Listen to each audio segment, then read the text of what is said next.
Hi guys, so Maajid asked Remainers in this video to reach out to Brexiteers to heal the divisions.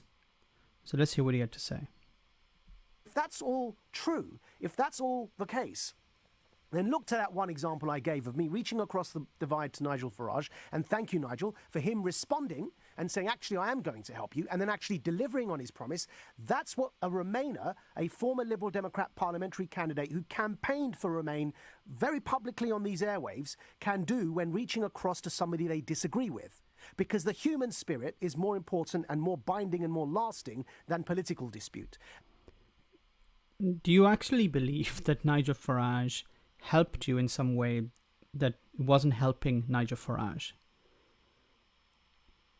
Really, if you think that Nigel Farage does something for free, then you're extremely naive. And so he did help me. Now that's an example of how we can heal divides in this Brexit debate. We've got more in common with each other as British citizens and human beings primarily than we do different. And sometimes it means holding your nose, holding your grudge, putting the past behind you, burying your ego, and deciding that what you're working towards is more important than that grudge, which is what... So there's a problem with this.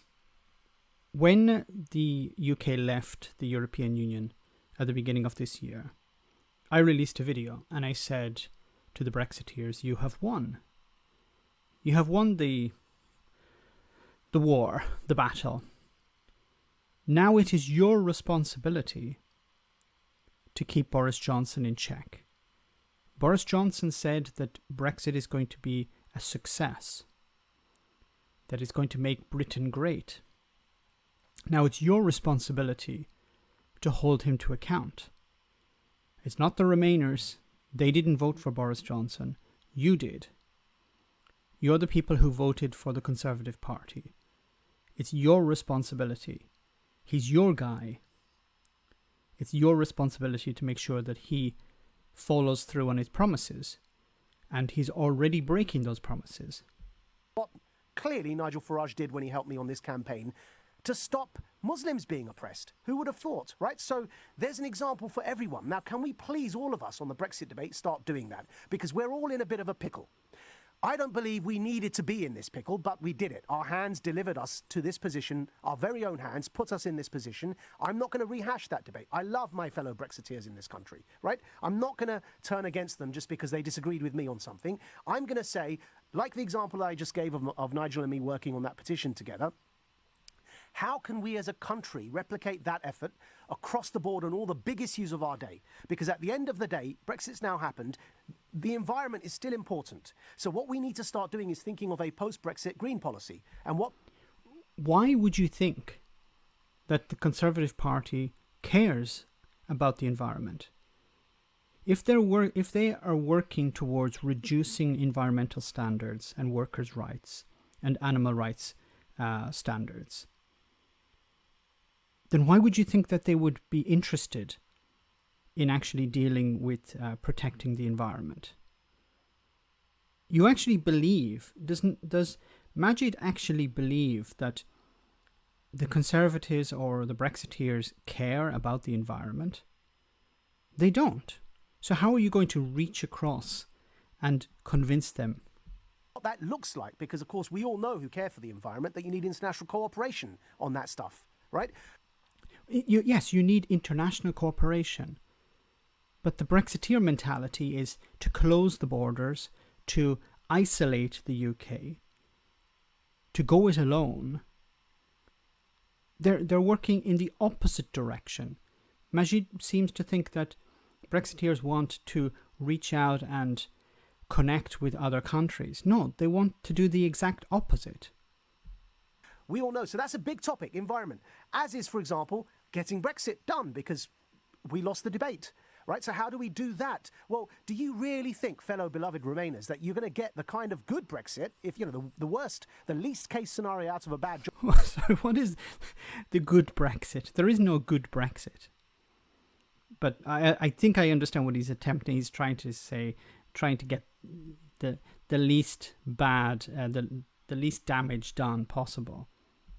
Job. Do you really think you're going to do that if you don't work with Brexiters to try and achieve it? If you Okay. Where the hell was Maajid in December? Does Maajid not understand that there are no more Remainers, and even if there were, they don't have any control over the government. They don't have any control over Boris Johnson. Boris Johnson has a huge majority. Boris Johnson ran on Brexit. It's a Brexiteer government. What exactly do you think Remainers can do? They don't have any power. There was a possibility back in September, October, but that's gone. Really, I don't understand how he thinks that Remainers can somehow do something here. They have no power. The power lies with Boris Johnson, his government, his party, and the people who supported him, the people who voted to get Brexit done. They actually have more power than anyone else.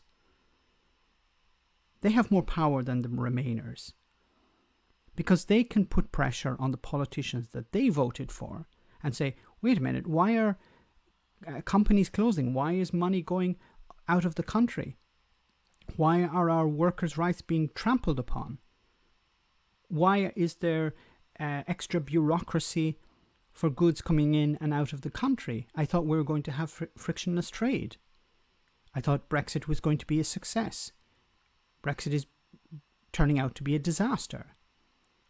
Those are the people who can put pressure on Boris Johnson's MPs, knock on doors, go to the constituency office and put pressure on those MPs. Remainers can't, because Remainers didn't vote for them. Leave that debate to people that won the debate, and you say, I'm throwing my hands up, throwing the towel in, I can't do this anymore because they're all a bunch of, expletives, then they will shape the future of this country without your input. And that is not the kind of country I'd like. I'd like my input to have a say in the future and direction of this country. But you don't have any power, Maajid.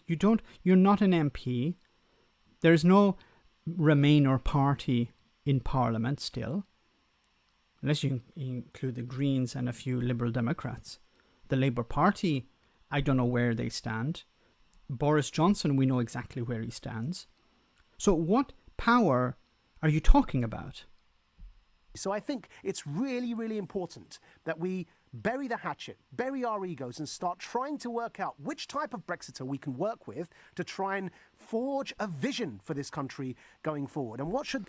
I would like to know if there are Brexiteers that actually care about working with other countries. I'd like to know if there are Brexiteers who actually care about workers' rights, environmental standards, food standards. Because the ones I encounter don't care about these things. Or they lie about what they actually care about. Or they respond by calling me a Romoner, by highlighting these issues. So please tell me which Brexiteer you're talking about that actually care about these important issues. That vision be? I mentioned it perhaps the week we lost the referendum and carried on mentioning it for a while until I thought perhaps there was a chance to try and rectify course, and then I stopped mentioning it, and then I started mentioning it again when I realised there was no chance to rectify course. What's the it? We need to develop a post-Brexit liberal vision for Britain. Liberals have been engulfed in the Remain conversation and therefore took their eye off the ball as to what Britain should look like after Brexit. Do not leave that conversation to people that you may not agree with politically. Have your own share in that debate. Have your own stake in it. Be a part of that debate. What should Britain look like after Brexit? The deadline is going to pass now, at the end of this month, in 6 days. We're not going to meet that deadline. It's now December the 31st. But the good news is the following. Angela Merkel and Germany are, until December the 31st, holding the rotating EU presidency. Why is that good news? Well, apart from the fact that they are overly reliant on exporting cars to the PRC, the People's Republic of China, park that for a second. The good news is Angela Merkel is known generally to be quite a reasonable, rational human being. But the problem is, who is going to speak to Angela Merkel? Boris Johnson. Boris Johnson's government. Now, it would be nice if she listened to Remainers. But what can she do? You can talk to and get things done with. She's known as somebody that gets things done. Now, she's there until the 31st of December. Can we get somebody on our side who's also known to be reasonable, rational, and can get things done to head up those negotiations? Probably already are. I mean, I don't know. But what I'm saying is that's the way forward. And if we can develop a post-Brexit liberal vision for Britain, I mean small L liberal here, a vision that respects human rights, human dignity, respects a mixed economy. Look, I agree with Maajid here, but there is no possibility of this happening because you have no power.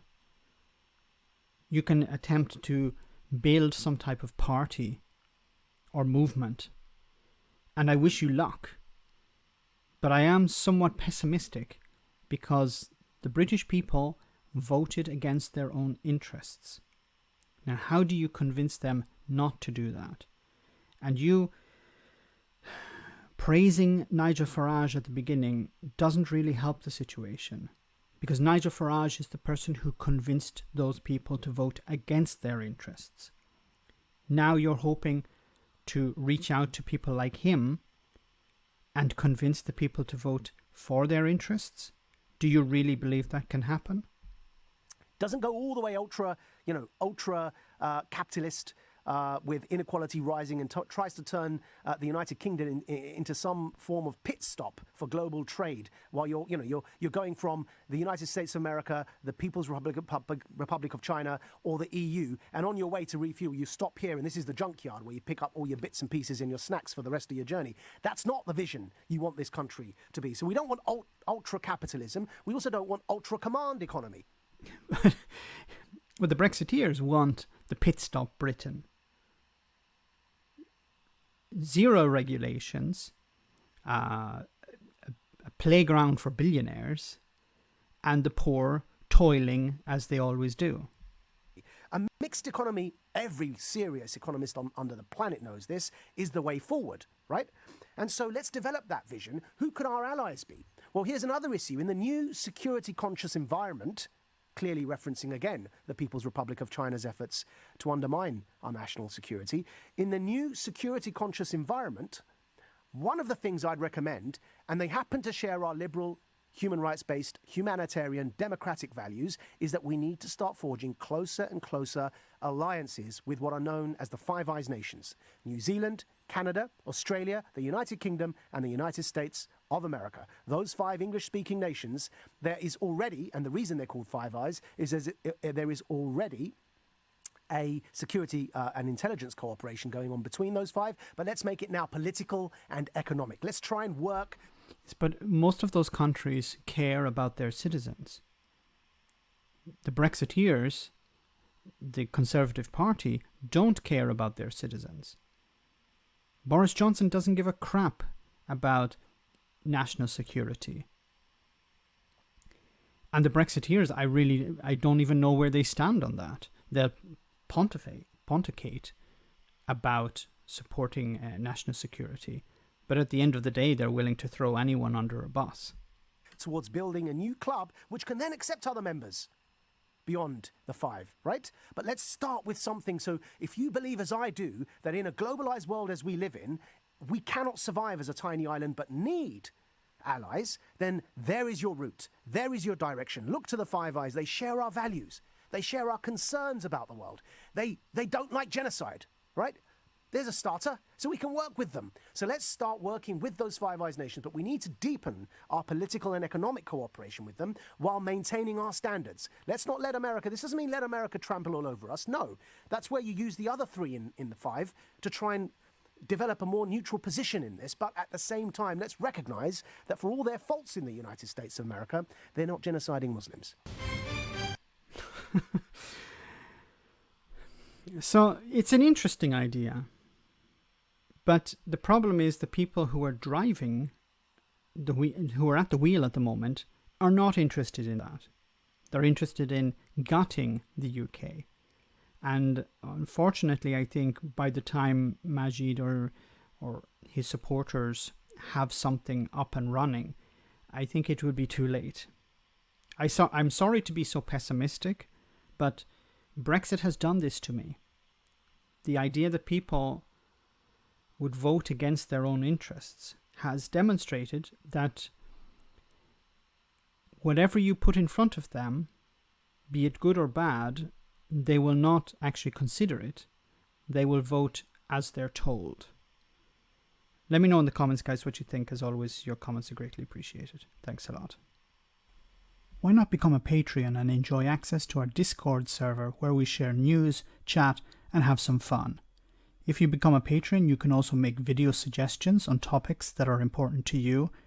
Check it out via the link in the description.